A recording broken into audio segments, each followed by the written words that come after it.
Dalam beberapa hari terakhir, Indonesia chaos. Rakyat marah. Demo yang berujung pada kekacauan terjadi di mana-mana. Namun kemudian kekacauan berhasil diredam. Narasi berhasil diputar. Dan di sini ada pola-pola yang dapat kita baca dan pahami. Sebelum masuk ke analisis, mari kita flashback men-tracking alur fenomena ini dari awal. Aksi meluas yang dimulai Senin 25 Agustus 2025 di Senayan merembet ke puluhan kota. Pemicu awalnya, kemarahan publik atas tunjangan dan fasilitas DPR terutama tunjangan rumah dan beras yang dinilai berlebihan di tengah kondisi tekanan ekonomi. Dalam beberapa hari, demonstrasi berubah menjadi bentrok. Puncaknya seorang pengemudi ojek online meninggal dilindas kendaraan taktis polisi pada Kamis malam 28 Agustus 2025. Momen inilah yang jadi pemantik eskalasi. Rakyat semakin marah. Aksi menyebar ke lebih dari 30 provinsi dengan data korban bervariasi karena terus bergerak. Ratusan luka-luka, serta penangkapan pendemo dan tokoh yang dianggap berbahaya. Dan ini terjadi di pemerintahan Prabowo yang berusia belum genap setahun. Bagaimana Prabowo dan bawahannya mengatasi fenomena ini? Ada beberapa pola yang bisa kita baca. Pembatasan media. Di tengah memanasnya situasi, beredar surat berlogo KPID DKI, berisi imbauan pembatasan siaran demo di TV dan radio. KPID DKI dan Menkomdigi membantah surat itu, sementara LBH Pers menegaskan publik berhak atas informasi langsung dan mengecam logika pembatasan. Intinya, wacana pembatasan muncul, tapi otoritas resmi menyangkal adanya larangan. Ini menciptakan kabut informasi. Namun, di tengah kondisi yang demikian, ditambah luka lama Indonesia di era Orba, tentu kecurigaan publik sulit dibendung bahwa ini adalah pembungkaman. Terpisah dari itu, TokTok kemudian menonaktifkan fitur live secara nasional selama beberapa hari, dan baru mengaktifkan lagi setelah situasi relatif mereda. Ini pernyataan resmi perusahaan. Komdigi bilang tak ada campur tangan mereka. Bersamaan, pengguna Instagram mengeluh sulit repost story. Tercatat banyak lonjakan laporan gangguan. Komdigi juga bilang tak ada pembatasan akses medsos oleh pemerintah saat aksi. Dan lagi-lagi, publik jelas tidak mudah menghapus rasa curiga sebab sebelumnya ada imbauan dari polisi untuk tidak live TokTok saat demo. Ditambah ada statement Komdigi untuk memanggil TokTok dan Mita. Publik jelas merasa seperti dibungkam. Dari kacamata teori gatekeeping dan agenda setting, momen krisis itu rawan penataan arus informasi, yakni isu apa yang ditampilkan kepada publik dan kapan isu tersebut akan digeser, yang secara otomatis menentukan apa yang dianggap penting oleh publik diputuskan oleh pihak-pihak tertentu. Penyusup demo.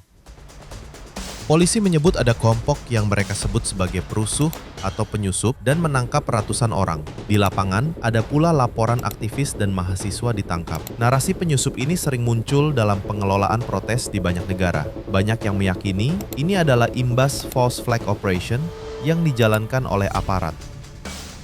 Ini karena banyak rekaman tersebar yang mengindikasikan hal tersebut. Istilah false flag operation sendiri berasal dari dunia militer dan intelijen, yakni operasi rahasia yang dilakukan satu pihak tapi dibuat seolah-olah ulah pihak lain. Tujuannya jelas, menggeser persepsi dan menciptakan pembenaran untuk tindakan selanjutnya.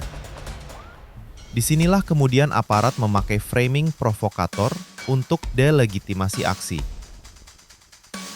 Teori kerangka framing menjelaskan bagaimana pemilihan kata, angle, mengarahkan simpati publik. Misal masa anarkis versus warga marah akan menimbulkan persepsi yang berbeda di benak publik. Kekerasan sengaja dipantik agar publik melihat aksi sebagai ancaman, bukan aspirasi. Dan begitu narasi itu tertanam, aparat punya alasan untuk menertibkan dengan cara represif. Intinya, ketidakpastian identitas pelaku rusuh plus labelisasi provokator ini menggeser simpati publik. Media dan platform melalui agenda setting yang menyorot kekerasan, bukan tuntutan, ikut memperkuat efek ini. Konsolidasi ketum partai. Pada 31 Agustus, Presiden Prabowo mengumpulkan ketum partai di istana. Usai pertemuan, ia menyampaikan, pimpinan DPR setuju mencabut sejumlah kebijakan, termasuk pemangkasan besaran tunjangan dan moratorium kunjungan luar negeri anggota. Sejumlah partai juga menonaktifkan figur yang memicu kemarahan publik. Ini adalah contoh blame avoidance. Krisis diarahkan ke biang keladi, yakni DPR dan oknum anggota, sehingga eksekutif tampil sebagai pemadam kebakaran. Ada juga efek rally round the flag, yakni dalam kekacauan, publik cenderung berkumpul di belakang pemimpin jika pemimpin tampak tegas dan mendengar tuntutan. Dengan elite queuing, sinyal dari para ketum partai menyatukan koalisi, menciptakan kesan konsensus nasional.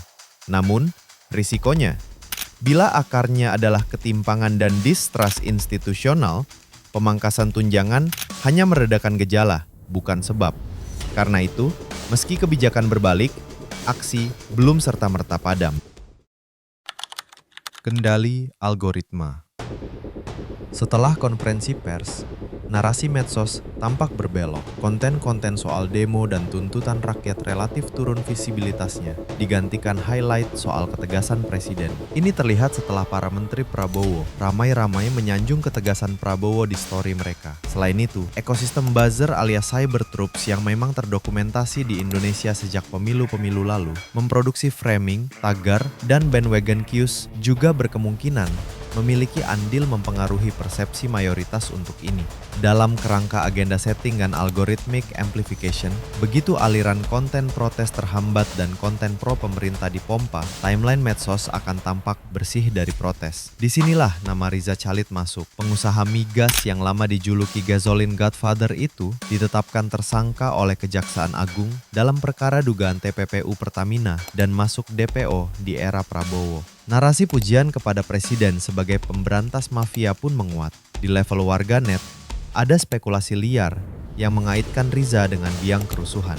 Namun, spekulasi ini tanpa dibarengi penjelasan yang rasional. Bahkan, beberapa komentar di medsos langsung menghubungkannya dengan drama Pilpres 2024. Polanya mirip AstroTurfin, kampanye yang tampak organik padahal terkoordinasi. Secara akademik, Indonesia punya rekam jejak buzzer politik lintas rezim. Riset independen menyebut cyber troops pro pemerintah pernah beroperasi untuk memengaruhi opini publik. Bukan tidak mungkin ini memang buzzer yang dikerahkan untuk mengalihkan fokus. Ketika framing pemerintah tegas plus mafia ditindak mendominasi, spiral of silence membuat pengguna dengan opini berseberangan enggan bicara. Ditambah two-step flow, influencer dan akun elit menjadi penentu tone yang kemudian diterjemahkan ulang oleh buzzer dan simpatisan. Pada akhirnya, ada dua rel yang berjalan bersisihan di sini, kebijakan substantif dan rekayasa persepsi. Di atas kertas, keduanya sama-sama menenangkan, tapi yang menentukan legitimasi bukan hanya seberapa cepat meredakan, melainkan seberapa dalam menyembuhkan akar masalah, ketimpangan, akuntabilitas, dan tata kelola kekuasaan. Jika akar tak disentuh, narasi bisa berbalik lagi kapan saja. Tentu kita berharap Indonesia akan kembali tenang. Namun kita tidak boleh diam menyuarakan tuntutan kepada pemerintah untuk perbaikan kebijakan. Misalnya dengan ikut menyuarakan paket 17+8 tuntutan rakyat, sebuah himpunan tuntutan jangka pendek dan panjang yang harus diviralkan sebagai payung isu agar tak melebar kemana-mana. Yang jelas, kita harus pintar. Tetaplah berisik, tapi jangan mudah terpancing. Jaga orang-orang di sekitar kita, dan yang terpenting, jangan pernah lelah mencintai Indonesia. Bagaimana menurutmu? Apakah kamu mempunyai pendapat mengenai fenomena ini? Atau kamu punya pandangan soal siapa dalang di balik kerusuhan ini? Tulis di kolom komentar. Sampai jumpa.